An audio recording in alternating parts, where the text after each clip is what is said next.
Learning with Rising Stars.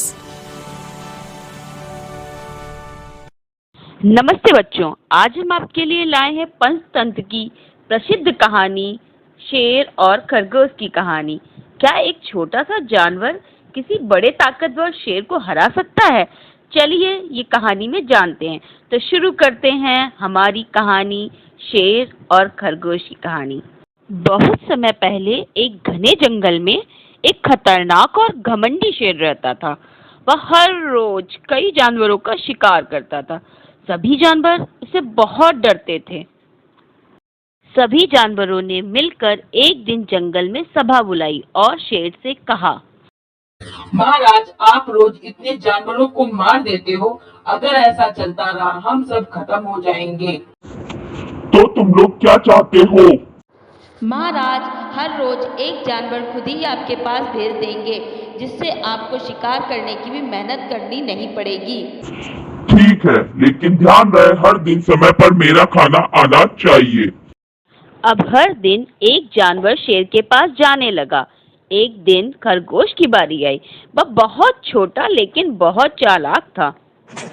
अगर मैं कुछ चालाकी करूं, जिससे मुझे इस शेर से हमेशा के लिए छुटकारा मिल जाए। खरगोश जानबूझकर धीरे धीरे चलकर शाम को देर से शेर के पास पहुंचा। तुम इतनी देर से क्यों आए? क्या तुम्हें मेरी भूख का अंदाजा नहीं है? और तुम इतने छोटे हो कि मेरी भूख कैसे शांत होगी? महाराज, मैं तो समय पर आ रहा था, लेकिन रास्ते में मुझे दूसरा शेर मिल गया। क्या कहा? दूसरा शेर? इस जंगल का मैं एक अकेला राजा हूँ। जी महाराज, वह खुद को असली राजा बता रहा था। उसने मुझे पकड़ लिया, लेकिन मैं किसी तरह से अपनी जान बचाकर आपके पास आया हूँ।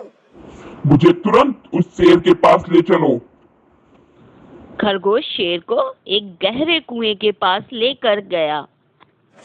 महाराज, वह शेर इसी कुएं में रहता है। कुएं में शेर को अपनी ही परछाई दिखी। वह उसे दूसरा शेर समझ बैठा। अरे, ये रहा वह दूसरा शेर। मैं अभी इसे खत्म कर देता हूँ। गुस्से में आग बबूला शेर कुएं में कूद पड़ा और मर गया। हम बच गए। धन्यवाद प्यारे खरगोश। बुद्धि से हर बड़ी ताकत को हराया जा सकता है। देखा बच्चों, इस तरह से एक छोटे खरगोश ने अपनी चतुराई से अपनी ही नहीं बल्कि जंगल के सभी जानवरों की जान बचाई। इसलिए कहते हैं बुद्धि बल से बड़ी होती है। Thank you for watching. Please like, subscribe, share, and comment. Turn on the notification bell for more updates.